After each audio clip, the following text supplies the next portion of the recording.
Hi everyone, Julie Boye here. So excited to be doing another one of my wonderful interviews all about self-love. And I've got a wonderful friend here, Dimple Arora. Welcome, Dimple. Thank you. I'm Thank you for so having me. glad you're here. So Dimple and I actually have known each other for a number of years. We were introduced by a mutual friend, April, and then we also had the chance to connect at one of the Hay House I Can Do It events. And I remember just being in awe of what you were doing there. I was like, wow, she's amazing. I remember just your energy and everything. I was really interested in what you were doing and what you were up to. And then our paths just didn't connect until last year. We ran into each other at the Mompreneurs group, which I love. I've been doing many interviews with my mompreneur family, and I love the women that are attracted to this group and this organization. And then it was just so nice to run into you again. And here we are. So your business is Mindful Evolution, and I know that that is also evolving, but I would love to kind of hear your story about how you got to kind of where you are today in your business. And I know that it's really connected to self-love and kindness and, our own evolution. So if you could share your story with us, that'd be awesome. Well, thank you. Thank you for the introduction. So I started Mindful Evolution back in 2012, and it's me for short. It's a mindful parenting movement, so it guides women and children towards more self-love and taking inspired action to be the leaders of their own lives. Hmm. And I was pregnant when I came up with the name. And at that point in my life, I felt amazing. I was the healthiest I had ever been in my life. So I spent a lifetime since birth being always ill with some ailment. And, I was the kid with the allergies and the Okay. asthma and the bronchitis.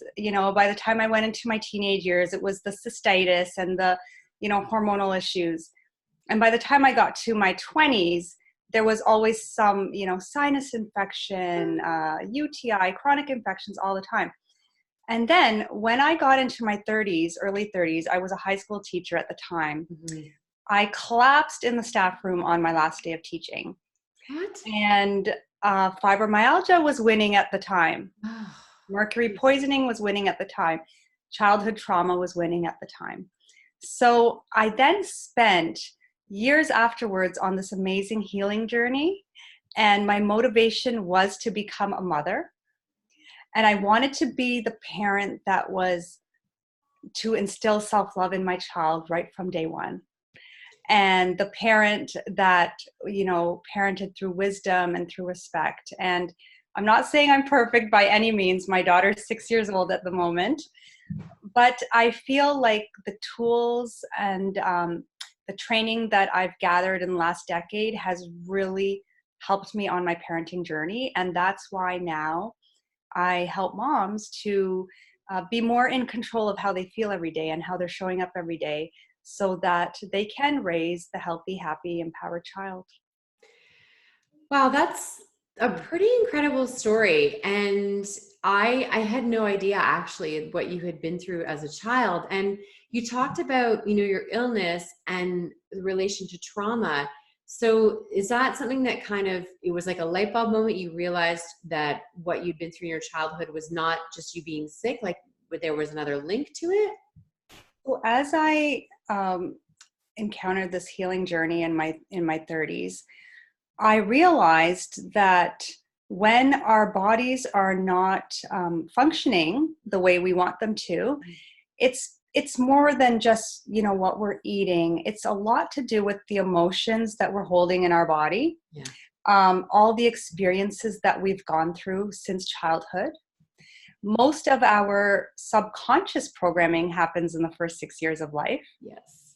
So we don't even realize how much of our childhood is running our adult life, right? Mhm. And I realized that our emotions play a big part, resentment, anger, forgiveness. It's all part of the parcel when you want to heal your body, right? And I mean, we come into this world accepting and wanting to give unconditional love, Right. right? Right. And our parents they want to give us unconditional love. But as we, as we're parented, egos get in the way, emotions get in the way, their own past gets in the way. And parents, as moms, we're not always able to show up the way we want to show up. Right. That's Right. true. It's not always easy to show up to be the parent that you want to be. Exactly. So it isn't easy to be a parent, and we don't realize that we're running the programs that we learned probably when we were under age of 6, I'm guessing. Is that what the message you're sharing? And it's so interesting because when you mentioned that, it's something I had read about. I think is it Wayne Dyer that wrote about it? It's definitely one of our Hay House people. Yes. Wayne Dyer's talked about this for sure. Bruce Lipton's spoken about it. Yes. Yes. Oh, sorry, we like fawn over. If you don't know who Bruce Lipton is, he is one of the leaders in something called epigenetics, and it's really about how the way that our bodies express our genes is actually based on the emotional soup that we've got going around in our body. So I highly recommend his work. It's some of my favorite. He spoke at the event that you and I were at, actually, and really blew my mind. Yes. So I love that you mentioned it, and your daughter is 6. And I remember, really like it wasn't always easy with my daughter because I didn't find out until recently that she's a highly sensitive child, which is not a diagnosis. It's not a classification. It's just a way that some children and adults are in the way that they interact with the world. And, I know there were a lot of times where the way that I would speak to her or that she would get punished for a highly sensitive child, it does not work. And I'm sure you've come across that in some of your work too. Of course. And even for myself, I also consider myself to be a highly sensitive person. And it's only now in my adult life that I have the tools to deal with that. Yeah. But growing up, I had no idea how sensitive I was, how much I was picking up, and how much I was affected by, a disciplinary action, right? So when we are parenting our children, they come into this world, but then our egos get in the way. Our ideas of our beliefs about what parenting should be gets in the way. And of course, our own experiences as a child get in the way, which nobody gives us a handbook on how to parent. So we may not always be doing what's best for our child. And I feel like there are so many facets to a child's personality. When they come into this world, they have their own authentic spirit, right? And sometimes by the time they reach school age, that spirit has been altered. It's been altered. And, as they go to school, they have to conform to, most of us our children are in the traditional school system. Yeah.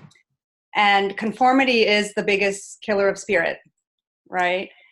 And so the children are not able to really be free and to be who they authentically are.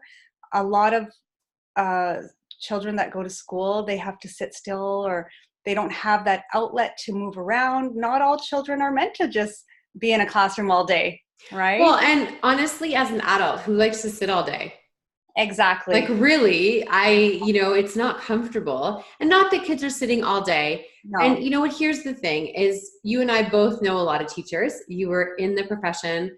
Yes. My sister's a teacher.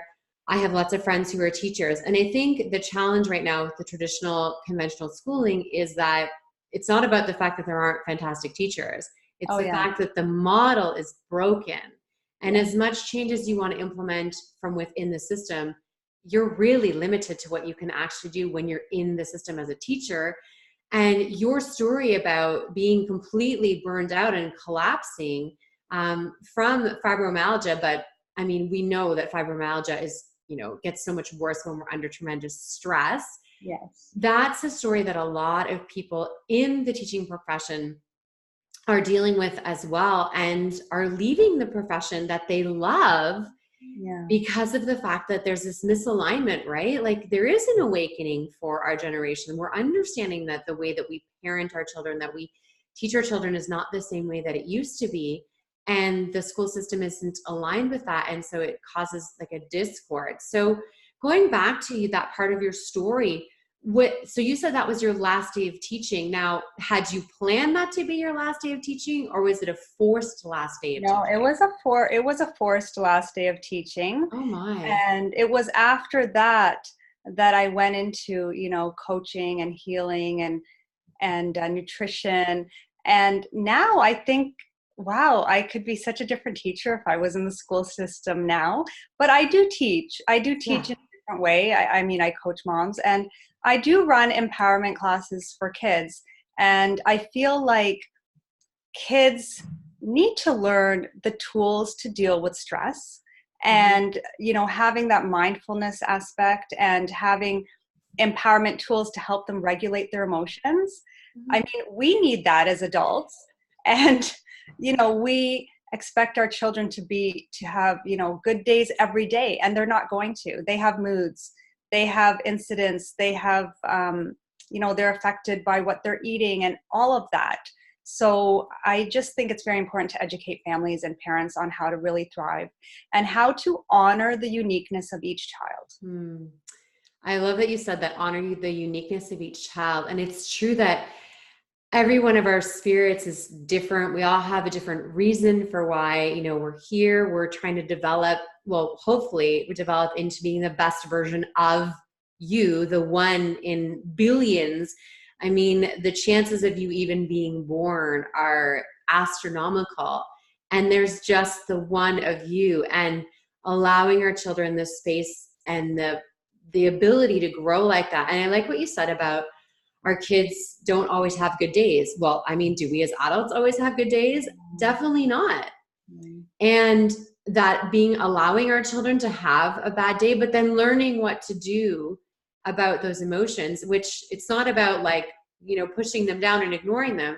It's like, No, how do we manage them in a way that we allow ourselves to feel, and then we can move forward and continue to, maybe turn the day around, right? That one bad moment does not equal a bad day. And I think that's a great lesson for our children as well. So talk to me a little bit about some of the work that you love doing with children, that's centering around this beautiful self-love and allowing them to develop into the beautiful spirit that they are. okay. Well, for women and for children, both, I recommend meditation. Yeah. And there's been so many studies that show that meditation, boosts the immune system, increase self-confidence. It actually physically changes the brain, right? It lights up different areas of the brain. And studies show that our brains only need 12 minutes a day. Okay. And actually, the latest stat I heard was 8 minutes a day, but I haven't read that study. So I say 12 minutes a day. But yeah, it's beautiful. And so when I work with children, I do teach them, how to be aware of what they're eating, how to Mhm. become more mindful of what they're feeling. And that's what I teach moms as well. And so I I feel like everything starts with awareness. And to understand who you really are, you have to become aware of how you're showing up, what makes you happy, what makes you triggered. And I feel like once kids understand their own self, and once a parent understands who they really are, then you can understand how to work together in order to create a thriving household. Oh, I mean, it sounds so amazing when you say it. And it's like, yes, it's so simple, but it's also so difficult because It is. we, It is. our generation grew up with this. This wasn't even a part of our vocabulary, Yeah. right? Like these words just didn't even exist. I mean, I'm sure there were some people that grew up with meditation, but not many. But Yeah. now we as parents, as moms, we get the chance to share those gifts with our children much earlier in their lives and help them to learn and grow. And I think about our journey because we do homeschool, and we homeschooled out of trauma, right? My daughter suffered from serious anxiety and panic attacks about school when we moved across the country from Ontario to British Columbia. And I had to learn too, right? Like I was angry. I Yeah. was angry that the vision I had for my child and the way that our lives were going to be Mm. changed like so dramatically that I had no, it hadn't even crossed my mind that this would be a possible outcome of our move across the country. Mm. And, you know, we were just talking about you, how your life has changed now. Your daughter's in school full time, how that changes for a lot of women, right? All of a sudden when our kids are in school, like things really change and we have a vision for what things are. And then that can give us the space and allow us the space to become maybe the person that we are. But it has been really, really difficult. But I love that this is part of my journey now because it has brought me to connecting with people like you who really understand that in order for us to move forward as really as a society and a collective and as the planet Earth, we have to get back in touch with who we are, like who am I and myself. And you were talking about that before we started recording, like you really want to help people to get an understanding of who they really are. Tell me a little bit more about that because that's amazing work. Mm-hmm. So when we're children, we have this free spirit, and it get alters because there's this sometimes ego driven parenting, or we're supposed to be a certain way, and what happens is as children we get shamed for a lot of who we really are, and it always comes up as bad girl, bad boy. And when a child is being shamed, they cannot show up in their full capacity, right? Right. And when that keeps happening often enough, and sometimes it's maybe the child is not thriving the way we want them to, Yeah. but it's just the environment, or they're Mm-hmm. not being heard a certain way, or they're not able to express what they need, so they become shamed. And so as we get older, even as adults, I mean, how many adults are walking around really in a profession that they don't enjoy, or they've left their artist spirit and they rediscover it later on after they retire. They realize, oh, I love painting and I used to paint as a child, or I love singing. So the key is to really honor our gifts and realize what we're good at, right? What's our jam? So if we're not good at something, don't beat ourselves up over it. Do you know that I have a t-shirt that says gratitude is my, and then it's got a jar of jam. I wore it last night for an event that I was at. I'm like, Oh, gratitude that's is my awesome. jam. Because it is my jam that I've discovered. Yes. And it's because I created this space in my life. I have a very non-traditional career, right? Network marketing is my primary business, and it allowed me to create that space. I mean, you also allowed yourself space, but not intentionally. Like you said, you were burnt Yeah. out from teaching, and Yeah. then you had to discover your gifts from there. I want to highlight something that's stuck on my computer. It says, this is what it says. It says, money follows joy. Oh, 100%. And it's a reminder that it's exactly what you just said, is we wake up as adults one day and we're like, wait a minute, I actually love doing this, this, and this. Yes. But I decided that because I couldn't see how to make money at it, I let it go. Yes. And I didn't do it. And I pushed it aside and I hid it. And then I think unconsciously, sometimes we share that feeling with our kids of what the things that they love. We're like, well, that's not going to turn into a career or a business. Yes. So, but what if the opposite were true? Exactly. Exactly. I Yeah. mean, it's like, I mean, and especially in my culture, it's like, become a doctor, Right. become a lawyer, right? How many doctors are out there like, I didn't want to do this, right? And I mean, there's a lot of professions with that scenario. So I just feel like sometimes we are molded Yep. into what society wants us to be, and what our parents want us to be, what our family wanted us to be, but it's not truly who we are. So that's why we have a lot of miserable adults walking around.